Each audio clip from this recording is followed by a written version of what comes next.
Arão. Primeiro, significado do nome. Não há certeza quanto ao que esse nome quer dizer. Pelo menos desde os dias de Jerônimo, pensava-se que vem de um vocábulo hebraico que significa monte de força. Outros, porém, têm conjecturado em montanhista ou iluminador. Visto que a própria Bíblia não nos dá explicação sobre o sentido deste nome, nenhum sentido especial tem sido vinculado ao mesmo. Somente Arão, irmão de Moisés, tem esse nome na Bíblia inteira. Segundo, família. Arão foi o filho mais velho do levita Anrão e de Joquebede.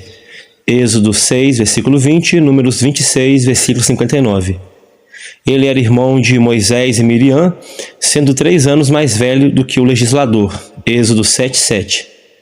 Conjecturas situam seu nascimento em torno do ano de 1725 a.C., que foi o ano anterior ao decreto de Faraó acerca da eliminação dos meninos hebreus. Os trechos de Êxodo 6, versículo 16 ao 20, e 1 Crônicas 6, versículo 1 ao 3, indicam que Arão estava na 3ª geração depois de Levi, pelo que teríamos então Levi, Coate, Anrão e Arão, embora as genealogias com frequência fossem apenas representativas e não completas. Seja como for, Arão era levita por parte de seu pai e de sua mãe. Números 26, versículo 29. A esposa de Arão foi Eliseba, irmã de Naasson, aparentemente o príncipe de Judá, que foi ancestral de Davi. Êxodo 6, 23. Arão e Eliseba tiveram 4 filhos, Nadab, Abiú, Eleazar e Itamar. Os 2 mais velhos foram mortos pelo fogo caído do céu por motivo de um ato de sacrilégio. Levítico 10, 1. A classe dos sumos sacerdotes deriva-se dos outros 2 filhos em Israel. 1 Crônicas 24, 1. Terceiro, a nomeação divina. Moisés foi nomeado por Deus para tirar o povo de Israel do Egito. Deus também nomeou Arão para ser assistente e porta-voz de Moisés, por ser mais eloquente do que este. Êxodo 4, 14, 16 e 7, 1. O hebraico aqui no texto é pitoresco. De Moisés é dito que ele era pesado de boca e pesado de língua. Já sobre Arão, declarado é, certamente ele pode falar. Moisés foi instruído a deixar a Midian, onde estivera durante 40 anos, aproximadamente de 1688 a 1648 a.C., preparando-se para o deserto para a sua missão e a fim de retornar ao Egito. Encontrou-se com Arão no Monte Horebe, que para ali fora mandado por divina orientação. Êxodo 4, 29 a 31. No dia seguinte, apresentaram-se a Faraó e o grande drama teve início. Quarto, resistência de Faraó. Faraó não deu crédito à mensagem nem se deixou assustar por Moisés e Arão como embaixadores divinos. A princípio, expulsou-os de sua presença com opróbrio. Intensificou os labores dos israelitas para não serem infectados pelo desejo de liberdade. Então os 2 irmãos enfrentaram a oposição do próprio povo de Israel, porquanto aumentaram muito o peso das cargas e da opressão contra eles. Porém, os 2 irmãos mantiveram-se firmes, reiterando o propósito divino, encorajando o povo a suportar a servidão e buscar a liberdade. Êxodo capítulo 5. Novos encontros com Faraó tiveram lugar, envolvendo espantosos milagres. Em todas essas entrevistas, Arão usou sua eloquência em favor dos escravizados hebreus. Êxodo 6 ao 9. Mas Faraó, pensando no trabalho escravo sobre o qual se alicerçava a economia egípcia, não tinha a intenção de dar atenção à mensagem daqueles fanáticos irmãos. Ouvimos em seguida sobre Arão quando o êxodo já era um sucesso. A narrativa de Êxodo 17, versículo 8 e versículos seguintes descreve um ataque dos amalequitas contra Israel. Ele e Ur seguraram as mãos de Moisés a fim de que Israel prevalecesse em batalha. Arão, seus filhos sobreviventes e 70 anciãos tiveram permissão de ver a glória do Senhor de longe, enquanto só Moisés pôde contemplá-la de perto. Êxodo 24, versículo 1, 9 e 10. Isso, naturalmente, juntamente com o incidente do bezerro de ouro, demonstra a inferioridade da espiritualidade da missão de Arão em contraste com Moisés. Quinto, o sacerdócio. Moisés recebeu as tábuas da lei no Monte Sinai. Foi nessa ocasião que Arão e os anciãos de Israel viram de longe a glória do Senhor. Êxodo 24, 1 ao 11.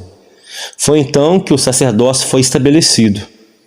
Arão e seus filhos receberam este ofício e, subsequentemente, a tribo inteira a qual pertencia Arão, a tribo de Levi, tornou-se a casta sacerdotal e erudita. Levítico capítulo 8. O trecho do Salmo 133, versículo 2, traz o nome de Arão como o primeiro sacerdote a ser designado. Sexto, a impaciência produziu um lapso. Moisés demorou-se por 40 dias no monte. O povo se impacientou e exigiu que Arão fabricasse deuses para eles adorarem, porque haviam desistido de Moisés. Êxodo 33, versículo 1. Foram dissolvidos todos os tipos de objetos de ouro. Usando o material, Arão fabricou o infame bezerro de ouro. O bezerro provavelmente representava o deus boi Apis de Mênfis, cuja adoração era muito comum no Egito inteiro. Tão pusilânime quanto o povo, Arão proclamou o absurdo que aquele era o Deus aqui com D minúsculo, que tirara Israel do Egito. O incidente inteiro exibe a natureza primitiva da fé hebreia neste estágio da história. Moisés foi informado acerca do lapso do povo. Êxodo 32, versículo 7.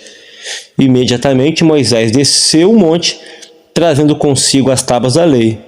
Ao aproximar-se do acampamento, ele jogou as tábuas no solo, quebrando-as. Moisés exigiu arrependimento e foi atendido. Sétimo, arrependimento e consagração. A princípio, Arão buscou justificar-se do seu lapso, mas então reconheceu a necessidade de arrependimento.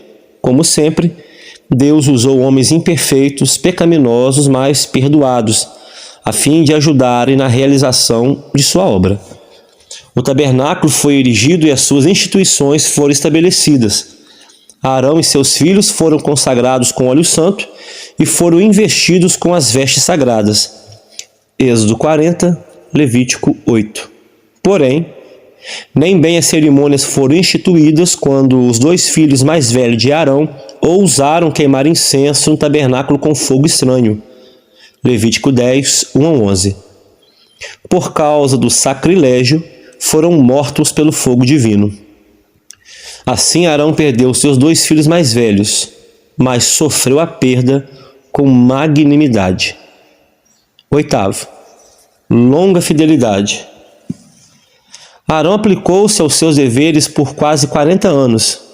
Sim, teve problemas de ciúmes com Moisés, seu superior.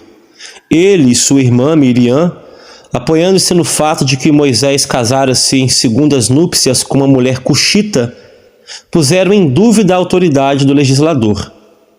O provável problema de Miriam é que ela temia a perda de seu lugar de honra, agora que outra mulher fora trazida para o acampamento que provavelmente estaria mais próximo de Moisés do que ela.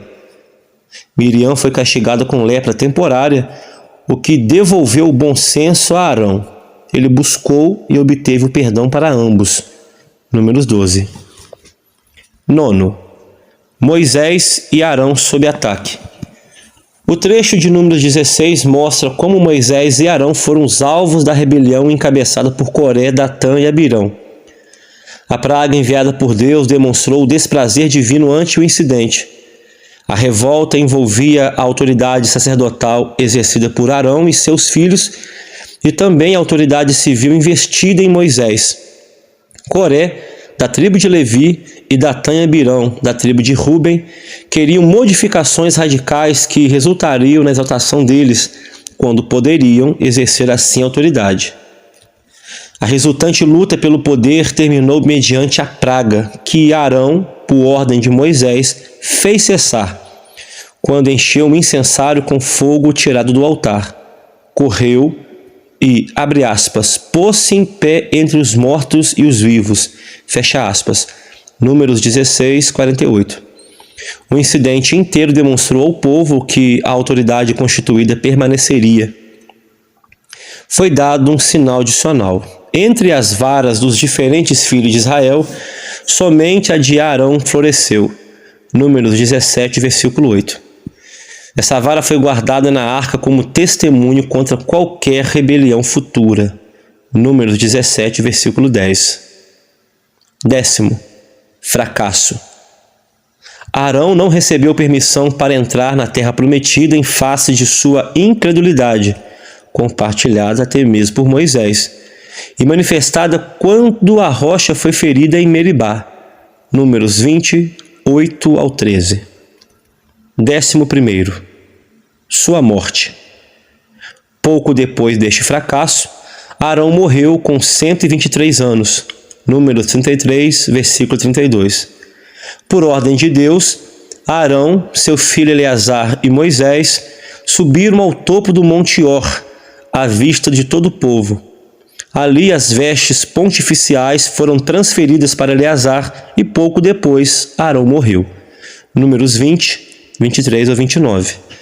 Seu filho e seu irmão sepultaram-no em uma caverna da montanha. Houve lamentação por 30 dias por Arão, e até hoje, no Monte Abi, os judeus organizam uma cerimônia comemorando a morte de Arão. Os árabes apontam para o local tradicional de seu sepulcro, que seria em Petra. Naturalmente, a localização exata é desconhecida. 12º. Descendentes. O trecho de Josué 21, versículo 4, 10 e 13, chama-os de os filhos de Arão. Eles formavam o sacerdócio em geral. Seus descendentes diretos foram os sumos sacerdotes, ofício limitado ao primogênito na sucessão. Nos dias de Davi, seus descendentes formavam um grupo numeroso. 1 Crônicas 12, 27. 13º.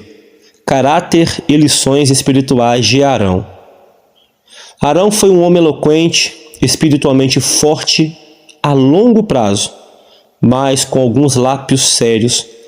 Sua devoção era séria, embora ocasionalmente fosse vitimado por alguma súbita tentação. 14º. O símbolo.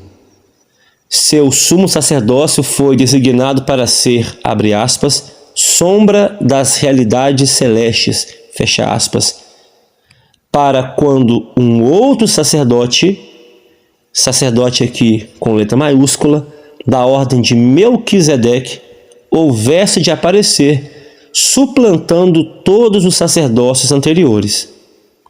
Este sacerdote foi Jesus Cristo. Hebreus 6, versículo 20 e o capítulo 7. 15º. Como um tipo de Cristo. Primeiro, como sumo sacerdote oferecendo holocaustos. Hebreus 8:1. Segundo, como sacerdote que oferecia expiação ao entrar no Santo dos Santos. Hebreus capítulo 9. Terceiro, ao ser ungido, passou a atuar como intercessor. Sua unção prefigurou o poder do Espírito Santo na vida de Cristo e subsequentemente na vida de seus irmãos. Romanos 8,14. Quarto, ele transportava todos os nomes das tribos de Israel em seu peito e em seus ombros, assim representando a todos eles. Cristo é o Salvador universal. Efésios 1, 10, 23, João 3, 16 e João 12, 32. Quinto, ele foi o mediador das mensagens divinas, utilizando-se dos místicos Urim e Tumim. Cristo é o nosso eterno mediador.